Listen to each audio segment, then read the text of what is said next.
وہ پہلا مددگار پہلا سرابی نبی نے جسے ہر قدم پر دعا دی، وہ افضل بشر بعد از انبیاء ہے، وہ جانے صداقت وہ جانے وفا ہے۔ بسم اللہ الرحمن الرحیم۔ سلسلہ تحقیق و تخریج الحدیث میں آج ہم ایک اور روایت شامل کرنے والے ہیں، اور یہ روایت جو ہے یہ حضرت ابوبکر صدیق رضی اللہ تعالیٰ عنہ کی ایک فضیلت کے حوالے سے پوچھی جاتی ہے، اور پوسٹوں میں کہا جاتا ہے کہ یہ فضیلت عام طور پہ حضرت ابوبکر صدیق رضی اللہ عنہ کے بارے میں بیان کی جاتی ہے سوشل میڈیا وغیرہ پہ، کہ حضرت ابوبکر صدیق رضی اللہ عنہ کو جنت کے 8 دروازے بلائیں گے۔ یہ کہاں تک درست ہے؟ تو یہاں یہ سمجھیں کہ یہ والی جو بات ہے کہ حضرت ابوبکر صدیق رضی اللہ تعالیٰ عنہ کو جنت کے 8 دروازے بلائیں گے، یہ روایت بالکل درست ہے، ٹھیک ہے، اور اس میں کسی قسم کی کوئی کمی بیشی وغیرہ سند کے حوالے سے بالکل بھی نہیں ہے۔ وہ روایت ساری میں آپ کے سامنے ذکر کرتا ہوں۔ حضرت ابو ہریرہ رضی اللہ عنہ سے یہ روایت ہے، فرماتے ہیں کہ اللہ کے نبی صلی اللہ علیہ وسلم نے فرمایا کہ جس شخص نے اپنے مال میں سے اللہ کے راستے میں جوڑا خرچ کیا، مطلب کوئی بھی چیز ہے اس نے ڈبل خرچ کی، تو اس کو جنت کے دروازوں سے بلایا جائے گا۔ یہ میں صحیح روایت کا ترجمہ عرض کر رہا ہوں۔ اور جنت کے پھر اللہ کے نبی نے فرمایا کہ دروازے ہیں، اور جو نماز والا ہوگا اس کو بلایا جائے گا نماز کے دروازے سے،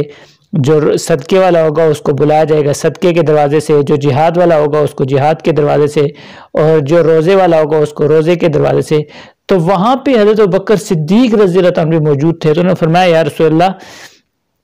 کہ ہر ایک دروازے سے بلانے کی کیا ضرورت ہے، مطلب اس کو کیا ضرورت ہے، اس نے جو جنت میں مطلب داخل ہی ہونا ہے تو کسی ایک دروازے سے بھی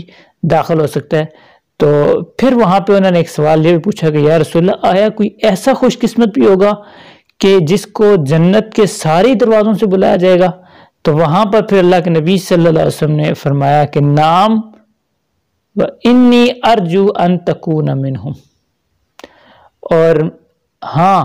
اور میں امید کرتا ہوں کہ ان تکون منہم، آپ انہی میں سے ہوں گے کہ جن کو جنت کے سارے دروازوں میں سے بلایا جائے گا۔ اور یہ جو روایت آپ کے سامنے میں نے عرض کی ہے، یہ روایت اگر ہم دیکھیں تو روایت بالکل درست ہے، مصنف عبدالرزاق میں، مسلم میں، بخاری میں، ابن حبان میں، اور اس کے علاوہ موطا میں،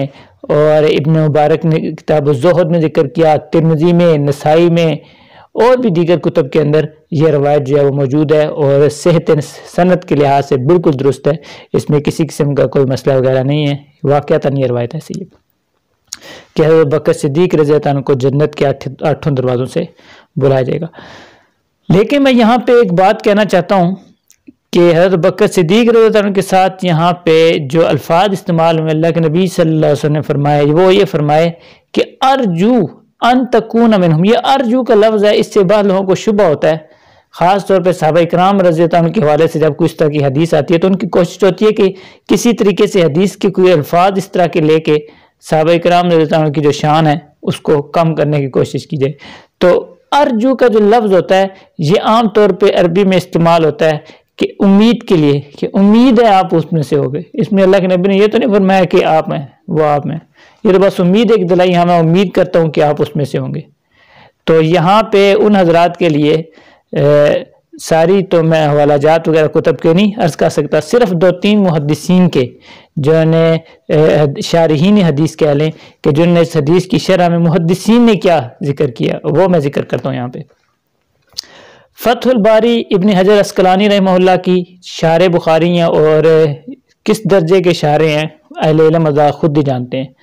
تو ابن حجر عسقلانی رحمہ اللہ نے جس وقت یہاں اس روایت کو ذکر کیا تو اس روایت کے ذکر کرنے کے بعد ابن حجر فرماتے ہیں کہ علماء یہاں پہ یہ فرماتے ہیں کہ الرجاء من اللہ و من نبیہ واقع، کہ جس وقت اللہ اور اس کے نبی کسی سے یہ کہنا کہ امید کرتے ہیں، یہ امید کا لفظ ان کی زبان میں استعمال ہو تو وہ یقین کے معنی میں ہوتا ہے، مطلب کہ وہ واقعتاً ہے۔ تو حضرت ابوبکر صدیق رضی اللہ عنہ سے جس وقت یہ فرمایا کہ میں امید کرتا ہوں، تو مطلب امید نہیں، مطلب یہ کہ یقیناً آپ ان میں سے ہیں جن کو 8 دروازے سے بلایا جائے گا۔ یہ ابن حجر عسقلانی رحمہ اللہ نے یہ چیز یہاں پہ ذکر کی ہے، اور پھر ساتھ ہی فرمایا کہ اس میں حضرت ابوبکر صدیق رضی اللہ عنہ کی ویدخل الحدیث فی فضائل ابی بکر، حضرت بکر صدیق رضی اللہ عنہ کے فضائل میں ہے، اور اس کے ساتھ ایک اور روایت کو مینشن کر دیا ابن حجر اسقلانی نے جو صحیح ابن حبان کے اندر ہے، اس کو ہم بعد میں ذکر کریں گے۔ لیکن یہ والی جو بات ہے ارجو ان تکون منہم، یہ ابن حجر اسقلانی کی آپ کے سامنے بات ذکر کی۔ اسی طرح ابن حجر اسقلانی کے علاوہ امام عینی حنفی رحمہ اللہ جو انہوں نے عمدۃ القاری بخاری کی شرح لکھی، اس میں بھی انہوں نے یہ چیز ذکر کی، ارجو ان تکون منہم، فرماتے ہیں کہ یہ حضرت بکر صدیق رضی اللہ عنہ سے خطاب ہے، والرجاء من النبی واجب، کہ نبی جس وقت کسی کو امید دلائیں تو وہ گویا کہ لازم ہو جاتا ہے، وہ امید کے الفاظ میں نہیں رہتا، وہ وہاں پہ واجب ہو جاتا ہے۔ اور پھر فرماتے ہیں کہ فدل ھذا علی فضیلت ابی بکر،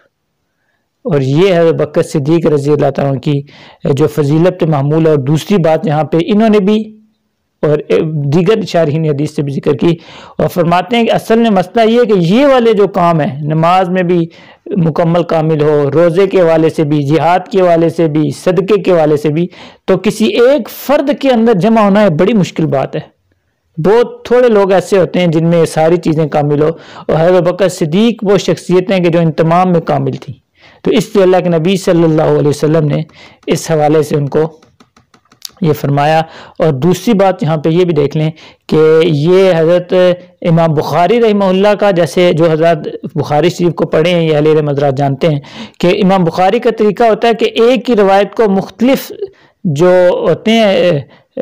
عنوانات ہوتے ہیں ان کے تحت لے کے آتے ہیں۔ اب امام بخاری رحمہ اللہ اس کو 2-3 جگہ پہ لے کے آئے ہیں اس روایت کو، اور ان میں سے ایک جگہ تو یہاں پہ لے کے آئے ہیں، اور دوسری جگہ امام بخاری رحمہ اللہ فضائل کے اندر لے کے آئے ہیں، فضائل ابی بکر کے اندر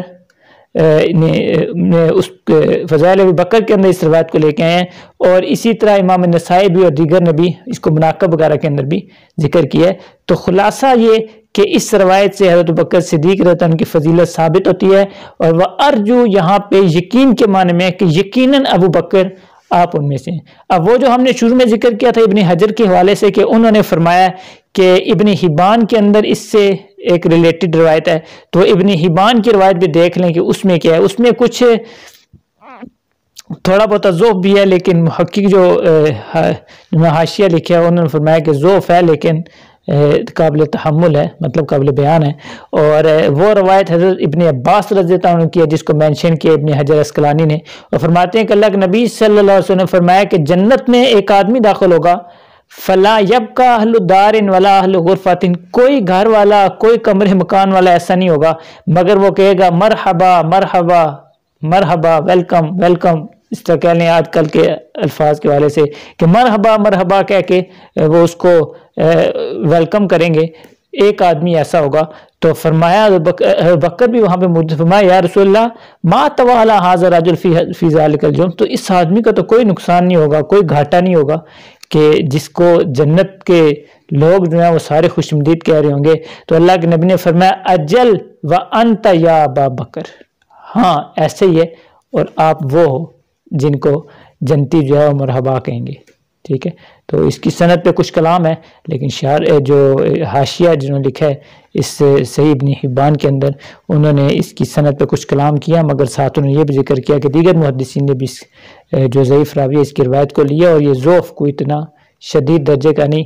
خلاصہ یہ کہ یہ روایت بھی قابل بیان ہے، اور یہ جو پہلی ذکر ہے یہ بالکل درست ہے کہ وہ شخصیت حضرت بکر صدیق کی ہوں گی۔ یہاں پہ ایک چیز اور ذکر کرتا چلوں، احادیث کو جس وقت دیکھا گیا تو علماء فرماتے ہیں کہ کئی ایک ایسے اعمال ہیں کہ جن کے بارے میں اللہ کے نبی صلی اللہ علیہ وسلم نے فرمایا کہ جو یہ عمل کرے تو اس کو قیامت والے دن جو جنت کے دروازے ہیں ان میں سے بلایا جائے گا، ٹھیک ہے۔ مثال کے طور پہ ایک روایت میں یہ الفاظ ہیں کہ جو اچھی طرح وضو کرے، پھر کھڑا ہو اور ظاہر باطن ہر طریقے سے وہ پاک ہو، پھر اس کے بعد وضو کرے، یعنی وضو وغیرہ کرے، پھر اس کے بعد کلمہ شہادت پڑھے، اشہدو اللہ الہ الا اللہ وان محمد عبدہ و رسولہ، اس کے لیے جنت کے 8 دروازے کھول لیے جاتے ہیں۔ اور اسی طرح دروازے کھولنے کے حوالے سے کہ وہ جس مرضی دروازے میں سے چاہے گزر جائے، حدیث میں روایت عورت کے بارے میں ہے کہ نماز پڑھے، روزہ رکھے اور اس کے علاوہ اپنی شرمگاہ کی حفاظت کرے، اور پھر آگے کچھ اعمال ذکر کر کے فرمایا کہ وہ جنت کے جس دروازے میں سے چاہے داخل ہو جائے۔ اسی طرح ایک روایت میں سنن نسائی اور دیگر کتب حدیث میں ہے، وہاں پہ جس آدمی کے 3 یا اس سے زیادہ بچے فوت ہو جائیں وہ اس پہ صبر کرے تو جنت کے دروازوں پہ بچے اس کے کھڑے ہوں گے اس کو لینے کے لیے، ٹھیک ہے۔ اور بھی اس طرح کے یہ اعمال ہیں کہ جن کے بارے میں ذکر کیا کہ جو یہ کریں تو اس کے لیے دروازے 8 کھل جائیں گے، جو یہ کرے تو اس کے لیے 8 دروازے کھل جائیں گے، جس میں سے چاہے کافی سارے اعمال جو ہیں ان کو مینشن کیا گیا ہے۔ لیکن یہاں پہ خصوصیت حضرت ابوبکر صدیق رضی اللہ عنہ کی یہ ہے کہ یہاں پر تو بتایا گیا جو یہ کرے اس کے لیے جنت کے دروازے کھل جائیں گے، یہاں پہ نام لے کے ان کو فرمایا گیا کہ اور نبی کی پہ زبان مبارک سے ان کو یہ بشارت دی گئی کہ آپ وہ شخصیت ہیں کہ جن کو جنت کے 8 دروازے، باقی تو جو عمل کرے گا تو پھر اللہ تعالیٰ اس کو عنایت کرے اپنے فضل سے، ہم سب کو اللہ تعالیٰ اس فضیلت جو اس طرح کے اعمال ان کی فضیلت سے اپنے کرم و فضل سے داخل فرمائے، 8 دروازوں کی جو دیگر اعمال کے ساتھ جو اللہ کے نبی صلی اللہ علیہ وسلم نے فضائل ذکر کی ہمیں بھی عطا فرمائے۔ لیکن یہاں پہ حضرت بکر صدیق رضی اللہ عنہ کی خصوصیت یہ ہے کہ نام لے کر فرمایا کہ آپ وہ ہیں جن کو جنت کے 8 دروازے بلائیں گے، باقی تو جو اعمال کریں گے پھر اللہ اس کو کہ ہاں قبولیت کے درجے پر پہنچیں، پھر اس درجے تک جائیں، یہ تو اللہ ہی بہتر جانتا ہے۔ لیکن حضرت بکر صدیق کو نام لے کے یہ چیز اور یہ بشارت دی گئی، یہ ذکر کی گئی۔ تو خلاصہ یہ کہ یہ جو اس حوالے سے عام طور پہ بیان کی جاتی ہے چیز یہ سوشل میڈیا پہ کہ حضرت بکر صدیق کو جنت کے 8 دروازے سے بلایا جائے گا، یہ بات بالکل درست ہے۔ رضی اللہ عنہ و رضوا عنہ۔